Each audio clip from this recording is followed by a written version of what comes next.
Merci d'être venu ici. On commence dans une minute. Merci. Merci d'être venu à cette 15e cérémonie de Grand Prix de la presse internationale. Et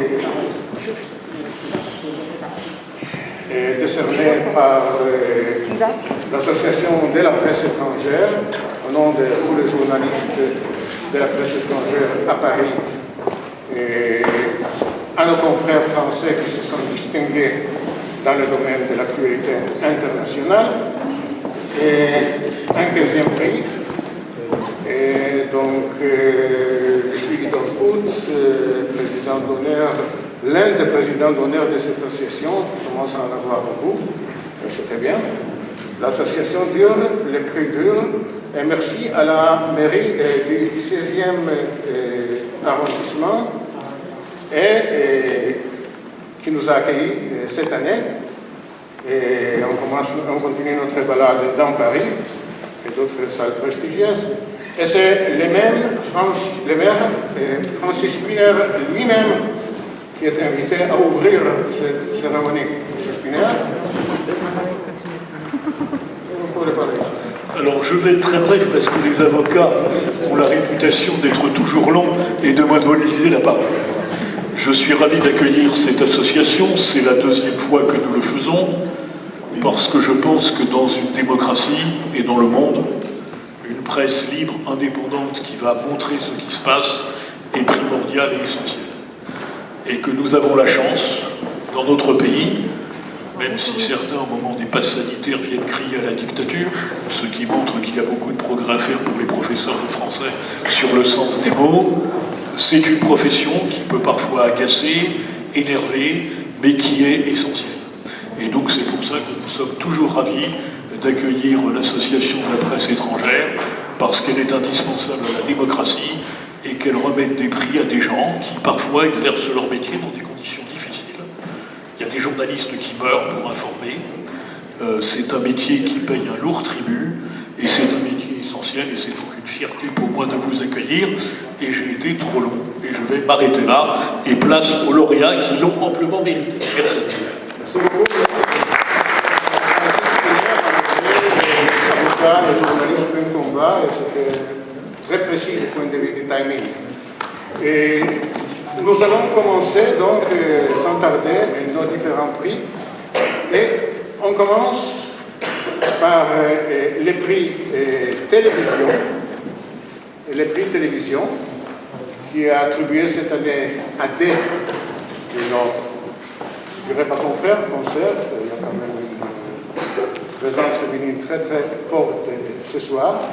Et je voudrais inviter à me joindre pour la distribution des prix et Madame Anne-Claire Legendre, la porte-parole du ministère des Affaires étrangères, qui nous accompagne dans nos activités depuis des années déjà. Je sais qu'il y aura une reprise forte de ces années-là.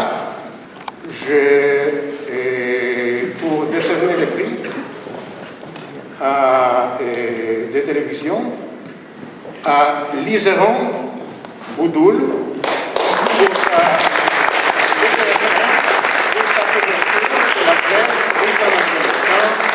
et l'ensemble de son travail de grand reporter dans plusieurs points chauds du monde. Et j'invite donc le président fraîchement réélu de notre association, est-ce qu'il est avec nous, Elias Masbouji. Pardon? C'est absenté. Ah d'accord, donc j'inviterai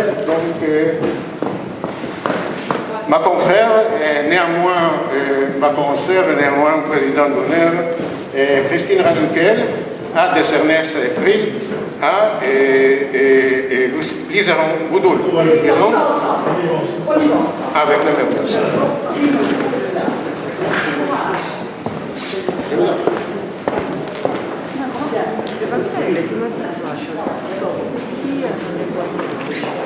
Ah ouais, je pense que tu as quelques mots à dire. Oui, moi je pense que voilà.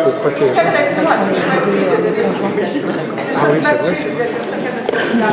Non, je pense que le prix était attribué des personnes, on expliquera après donc la logique. Mais d'abord, la grande reporter, Liseron Boudoul. Pour vous le révéler le matin.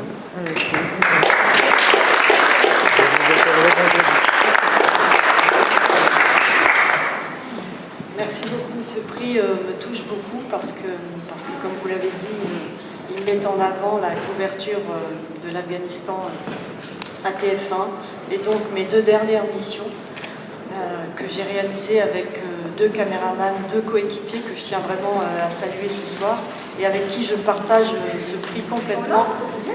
Alors il y en a un qui est en tournage, il s'appelle Romain Reverdy, mais il y en a un autre qui est là, il s'appelle Philippe Véron et j'aimerais bien que tu viennes mon Fifi.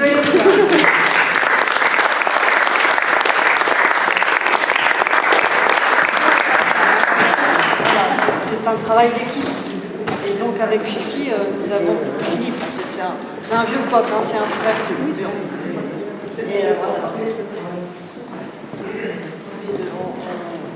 On revient d'Afghanistan il n'y a pas très longtemps et on a réalisé cette mission qui était pleine d'imprévus et pleine, comment dire, d'émotions intenses, puisque avec Philippe, nous avons découvert dans une région reculée d'Afghanistan que des parents en étaient arrivés à vendre leur bébé, à vendre leur petite fille parce qu'il n'y a plus rien à manger, parce qu'il n'y a plus d'argent et parce que l'Afghanistan est au bord de la famine.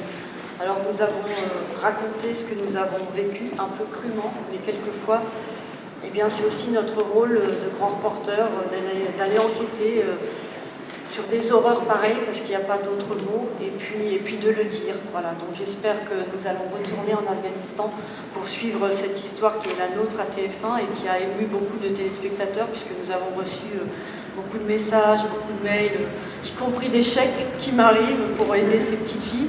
Donc on va essayer d'aller plus loin et peut-être de faire bouger un peu les choses. On a quelques projets avec TF1 et avec des amis qui sont là dans la salle et qui ont été émus par cette histoire et qui veulent essayer d'intervenir pour faire avancer les choses. Voilà.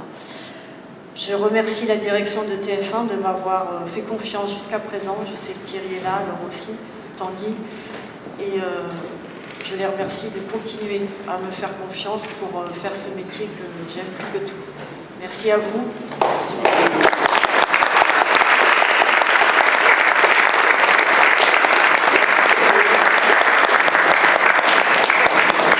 Merci bien.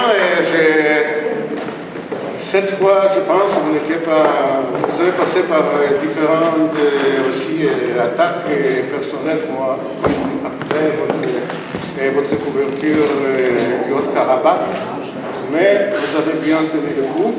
Je pense que c'est aussi l'un des dangers qu'affronte un grand reporter. Merci pour votre travail et on passera tout de suite à notre autre prix de la télévision qui est comme Christine l'a rappelé, dans un autre registre qui est pour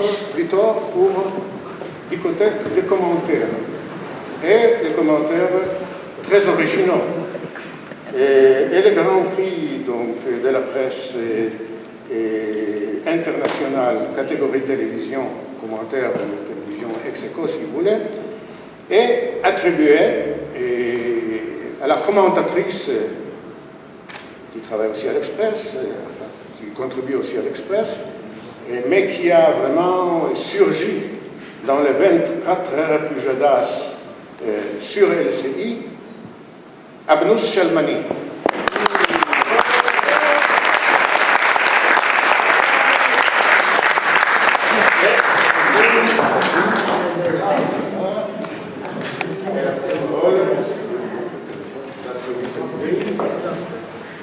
Et le prix donc ouvre ce commentaire pointu et très bien présenté d'ailleurs dans le cadre de cette émission. Il est avec nous. Pas encore, il finit l'émission. Il viendra pour Il faut les laisser travailler aussi un petit peu quand même. On essaye. Non, merci beaucoup d'abord à l'Association de la presse étrangère en France. C'est un honneur, c'est un plaisir, une joie de partager évidemment le prix avec les ondes parce que c'est elle qui va sur le terrain et qui me permet à moi après de commenter. Donc c'est assez étonnant que je fasse de l'international puisque l'international est lié à la diplomatie. Et je pense être la personne la moins diplomate qui existe, mais je pense que l'humour vient de là. Mais non, c'est surtout un plaisir parce que je reçois énormément de courriers de gens qui ne s'intéressaient pas à l'international, qui trouvaient ça, disons le mot, un petit peu chiant. Et je ne peux pas m'empêcher de regarder les choses avec trop de réalisme. J'aime bien mettre un peu d'ironie et de distance. Donc je suis ravie d'intéresser des gens au reste du monde, puisque chaque jour se passent des choses passionnantes partout. Et j'étais persuadée que la pandémie, qui est donc mondiale, allait nous intéresser davantage et qu'on ouvrirait un peu davantage nos fenêtres sur le monde et qu'on prendrait plus de plaisir à regarder ce qui se passe ailleurs. Ce n'est pas encore tout à fait le cas, mais je ne désespère pas. Donc évidemment, je remercie, parce que pour pouvoir faire cette chronique, j'ai besoin d'un espace de liberté conséquent. Donc je remercie évidemment la direction de l'LCI de m'offrir cet espace de liberté sans jamais me taper sur les doigts, ce qui est quand même pas rien. Et bien sûr, je voudrais remercier David Pujadas et Mathilde Basinetti qui ont eu l'idée de penser à moi, ce qui est vraiment une chance merveilleuse de pouvoir participer tous les soirs à cette émission formidable. Et vu que vous avez mentionné l'Express, eh ben, j'ai le même espace de liberté dans l'Express, mais davantage du côté société et culture. Alors, j'essaye de déborder, mais la rédaction internationale de l'Express me tape par contre sur les doigts parce que je déborde un peu trop dans leur domaine. Et là, c'est Eric Scholl et Anne Rosencher qui me donnent le même espace de liberté. Donc, quand on dit qu'en France, on ne peut rien dire, c'est faux. On peut le dire, il faut juste avoir un peu de courage et savoir bien le dire. Et là, on est audible et ça fonctionne. Donc, merci beaucoup pour ça.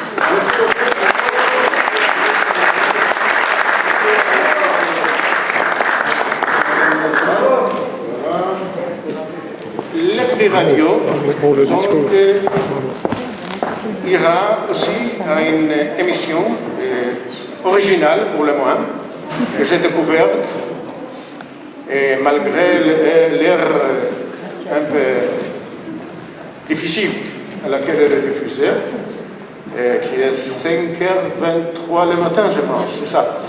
Mais bon, c'est répété après, et puis il y a toujours des podcasts, on peut l'écouter.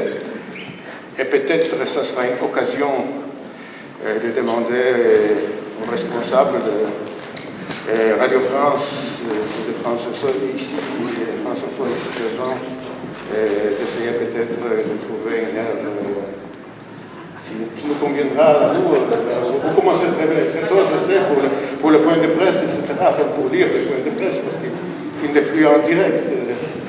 Oui, c'est dommage d'ailleurs, je pense que nos membres seraient très intéressés de l'avoir de nouveau en direct. Mais bon, aujourd'hui, le coronavirus explique tout, mais qu'est-ce qui va se passer demain? Espérons que le Quai d'Orsay aussi va se remplir de journalistes ou de conférences de presse qui nous manquent depuis un moment. La semaine dernière, il y en avait deux, je pense, mais c'était très exceptionnel. Et encore, très trié sur le volet. Mais on attend avec impatience de revenir au Quai d'Orsay. Voilà, donc c'est un message de la part de nos confrères. Et en attendant donc les prix des radios, je demanderai donc à notre collègue qui s'en est occupé, donc un programme qui s'appelle En direct du monde, qui est un rendez-vous quotidien diffusé à cette heure difficile que j'ai déjà dit, qui vient vendredi, et aborde chaque jour l'actualité internationale, et avec l'un des correspondants de France Info dans le monde, et met en avant un fait d'actualité d'un pays étranger qui est plutôt insolite ou inattendu, souvent passé inaperçu, en France. Et voilà, donc on a avec nous Aurélien Accard, qui est avec nous, et avec lui aussi Louise Baudet, qui est la chef adjointe du Pôle Europe de France Inter. Eh bien, voilà le prix. Un responsable de cette très bonne émission. Je vous recommande de vous lever un jour un peu tôt pour l'écouter. Bien, bonsoir à tous, merci beaucoup pour ce prix. Effectivement, il faut se lever tôt pour pouvoir entendre en direct du monde, en direct à 5h23, tous les matins dans la petite matinale de France Info, donc le 5-7. C'est un rendez-vous qui existe depuis 2014. Qui a des horaires un petit peu différents. Effectivement, en ce moment, c'est un petit peu tôt. Ça passe aussi le soir, si ça vous intéresse. Dans la tranche du soir, ça passe même deux fois, entre 21h et minuit. 21h20 et 23h20. Voilà. Et effectivement, le but, c'est un reportage entre 2 à 3 minutes. Beaucoup de reportages, parfois. Ce soir, ça sera un éclairage. Voilà. voilà, ce que permet En Direct du Monde, c'est effectivement d'avoir une fenêtre sur le monde, et ça c'est un rendez-vous qui a été pérennisé par France Info depuis beaucoup d'années maintenant. Et c'est vrai que ça permet à chaque fois de mettre un sujet un peu original qui est hors actu, parce que nous on est beaucoup dans le hard news, et c'est parfois un petit peu difficile de faire de la place à l'international. Au moins ça permet de pérenniser 3 minutes, ce qui en radio est très long, pour évoquer des sujets vraiment de fond. Et c'est un rendez-vous qui est géré par la rédaction internationale de Radio France. Je vais laisser Louise Baudet dire un petit mot, parce que c'est elle qui anime l'équipe de pigistes qui contribuent à ce rendez-vous, évidemment, tous les jours en priorité. Voilà, vous avez dit le mot pigiste, non? J'aurais une petite question, voilà, précisément. Justement, ce mot pigiste, peut-être le trouvez-vous péjoratif, je ne sais pas. En tout cas, ce sont les correspondants, les quelques 150 correspondants de Radio France dans le monde que ce soir vous avez décidé de primer, donc je vous en remercie vraiment énormément. Je crois que des prix collectifs comme ça, je ne suis pas sûre que votre association en ait déjà décerné. Certains de mes confrères éminents ont reçu ce prix ces dernières années, je pense à Omar Ouaman ou à Christian Chesneau, mais ce soir ce sont bien ces correspondants dans le monde, ces pigistes comme on dit, dont vous saluez le travail, et je trouve ça extrêmement positif. Voilà. D'autant que ce sont vraiment des journalistes qui sont absolument essentiels. La diffusion d'informations internationales sur les antennes de Radio France, mais aussi sur RFI, on partage d'ailleurs ce réseau de correspondants. Certains sont tout jeunes, partent à l'aventure quelquefois pour se faire la main, restent plusieurs années ou ne restent que 2 ou 3 ans. Ils ont cet immense courage, je trouve, de partir au bout du monde pour raconter ces pays qu'ils découvrent et qu'ils connaissent de mieux en mieux, de raconter ces pays à un auditoire français. D'autres sont des journalistes parfaitement aguerris qui ont une expertise exceptionnelle sur leur pays. Je pense qu'on les remerciera jamais assez. Sans doute nos rédactions ne les remercient-elles pas assez financièrement. La pige, donc, et pour certains médias, je trouve à titre personnel dramatiquement basse en termes de rémunération. Mais voilà, ce sont vraiment des gens essentiels et avec qui moi j'ai beaucoup de plaisir à échanger. Malheureusement pas au quotidien, je l'aimerais, mais voilà, échanger le plus possible, c'est une richesse incroyable, et ce sont bien eux que vous avez salués ce soir. Je vais juste pour vous donner une idée de la diversité des sujets traités. Cette semaine, nous avons entendu Maureen Mercier nous parler depuis la Tunisie de ce drame migratoire qui fait qu'un Tunisien sur 5 veut quitter son pays aujourd'hui et emprunte parfois cette voie extrêmement dangereuse, hautement dangereuse, la voie migratoire la plus dangereuse au monde aujourd'hui. Je parlais de la Méditerranée centrale. On a entendu aussi parler en Suisse du premier 40 tonnes électriques qui vient d'être mis en service, une première au monde. Jérémy Lanche nous a parlé de cela depuis la Suisse.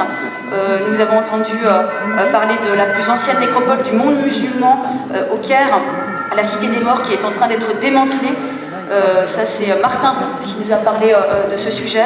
Et puis, ce soir et demain soir, vous entendrez Frédéric Faux depuis la Suède vous parler d'Helsinki, qui est l'une des rares villes du monde à avoir un plan d'urbanisme souterrain.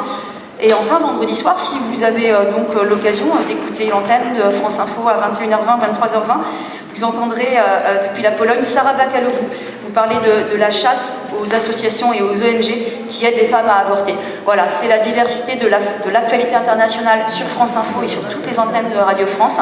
Et c'est grâce à ces pigistes correspondants que ça peut advenir. Et je vous remercie infiniment de leur décerner ce prix collectif ce soir.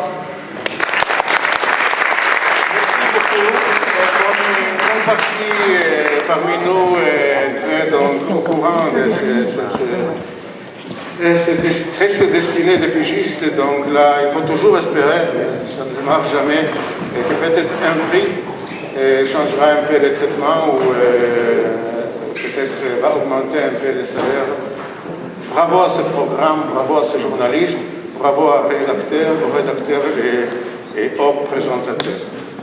Nous allons passer maintenant donc, à un phénomène en voie de disparition, la presse écrite. Et là, nous voulions couronner un journaliste qu'on connaît depuis des années et on l'a connu déjà, je pense, dans le Figaro, la plupart dans ses grands reportages, des articles sur l'Europe est très marquant. Donc on voudra donner ici un prix, attribuer ce prix à Luc de Barochez, aujourd'hui le rédacteur en chef du service Monde du Point, et aussi pour l'excellent boulot qu'il fait maintenant, mais aussi pour l'ensemble de sa carrière de journaliste et de commentateur international. Luc de Barochez.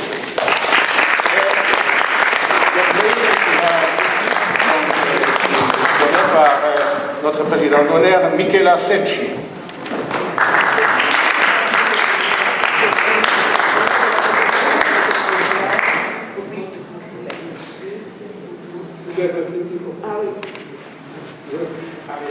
Voilà, je suis ravie de vous remettre ce prix au nom de notre association, l'Association de la presse étrangère, et pour vous, ce prix. Merci beaucoup. Je suis très touché de recevoir ce prix. La dernière fois que j'ai reçu un prix, je crois que j'avais 7 ou 8 ans. C'était un prix de camaraderie. Bon, c'était tout au début de ma carrière. Voilà, maintenant c'est plutôt vers la fin de ma carrière, mais je pense qu'elle n'est quand même pas totalement terminée. J'ai encore l'intention de continuer encore quelques temps à écrire si mon journal continue à bien vouloir de moi. Je remercie beaucoup l'association de la presse étrangère en France pour ce prix. Je sais que j'ai été correspondant pendant pas mal d'années à l'étranger, donc je sais que c'est pas facile toujours d'être correspondant. Quand vous m'avez annoncé que j'allais recevoir ce prix, je me suis demandé qu'est-ce qui faisait, comment vous faites pour choisir vos lauréats, qu'est-ce qui fait une bonne information internationale. Je me suis dit qu'il y a deux choses importantes. La plus importante, je pense, c'est le reportage. C'est donner à voir ce qui se passe, donner à comprendre. Et la deuxième chose qui fait une bonne information internationale, je pense, c'est le décryptage. C'est essayer par-delà les codes culturels et les préjugés et les stéréotypes, d'essayer de bien comprendre quels sont les enjeux géopolitiques contemporains. Voilà, donc merci beaucoup pour ce prix. Je remercie aussi évidemment la direction du Point qui a bien voulu donner ma chance en m'embauchant d'abord et ensuite en me laissant écrire chaque semaine tout ce qui me passe par la tête. Et je pense que c'est... Alors, contrairement à vous, je pense que la presse écrite, certes, a décliné, mais n'est certainement pas en voie de disparition. Je pense que la presse écrite va continuer à exister si elle arrive à se renouveler intelligemment. Et je pense que Le Point est un de ceux en France qui arrive à se distinguer de ce point de vue-là. Donc, voilà. Merci à tous.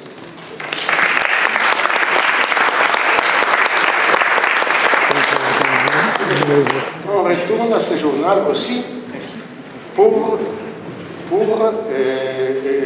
son site internet, lespoints.fr, et surtout, bien sûr, pour cette rubrique, Le Point international qui nous impressionne. C'est un site qui couvre régulièrement, abondamment et de manière approfondie l'actualité internationale. Et donc, j'inviterai les responsables donc, de ce site, Julien Perron, et notre vice-présidente fraîchement élue, Magda Bana, de lui donner ce.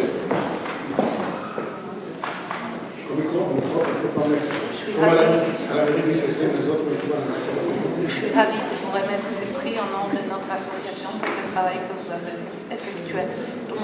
Tous mes confrères apprécient beaucoup. Merci. Merci. C'est un plaisir.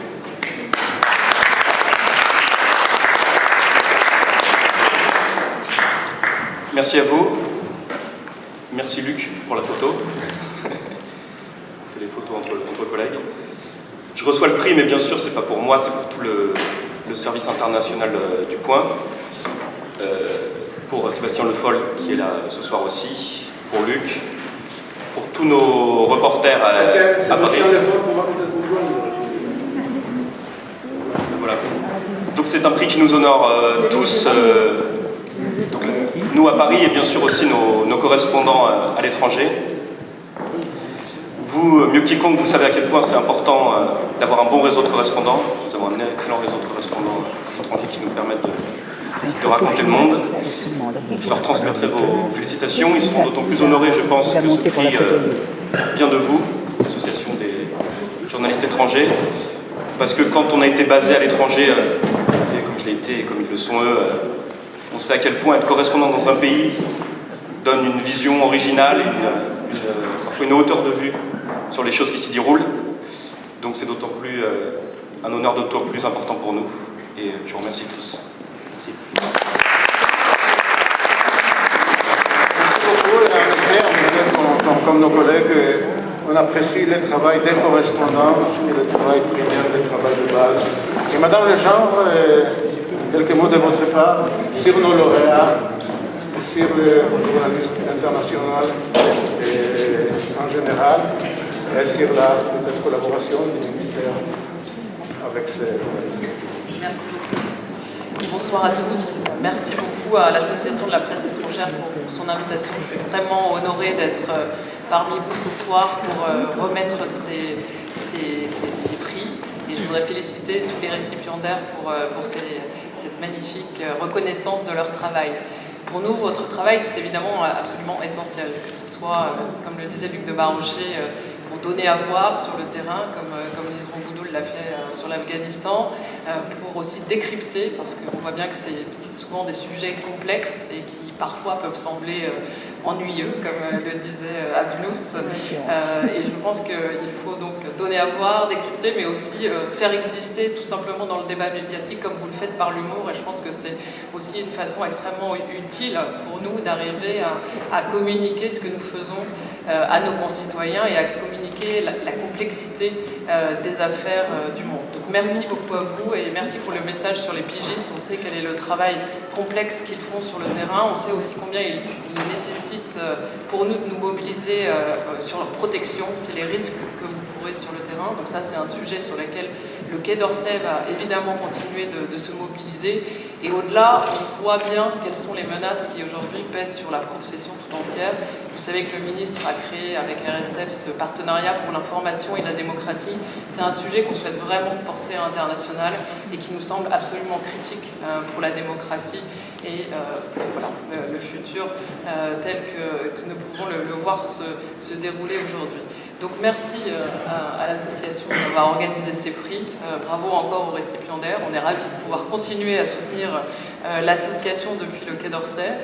Moi, j'ai pris mes fonctions il y a 3 mois, donc j'entends toutes les demandes qui sont faites de conférences de presse nombreuses et variées. Et je suis ravie de faire connaissance avec vous tous et j'espère qu'en effet, on pourra tenir davantage de conférences, de presse, essayer d'ouvrir davantage les portes du Quai d'Orsay et que le Covid nous le permettra. Bon, la situation actuelle n'est pas particulièrement brillante, mais en tout cas, vous pouvez compter sur moi pour essayer de renouer davantage les liens entre le Quai d'Orsay et l'association et vous tous individuellement. C'est un souhait qu'a exprimé le ministre hier. Je ne sais pas si vous avez suivi son discours sur la feuille de route de l'influence et il a appelé là aussi à une communication diplomatique renouvelée. Donc voilà, je suis preneuse de vos recommandations en la matière. Merci à vous et encore bravo à tous les récipiendaires et bravo à l'association pour ce beau prix. Merci. Merci beaucoup.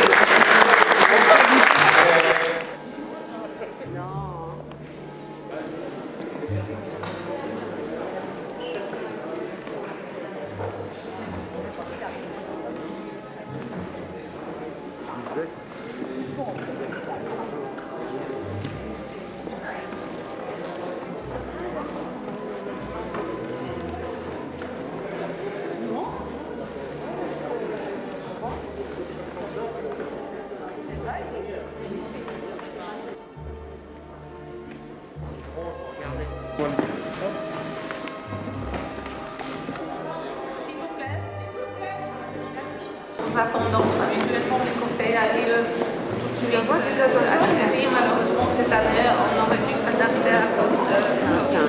Alors, nous serons ravis de vous avoir à ce cocktail.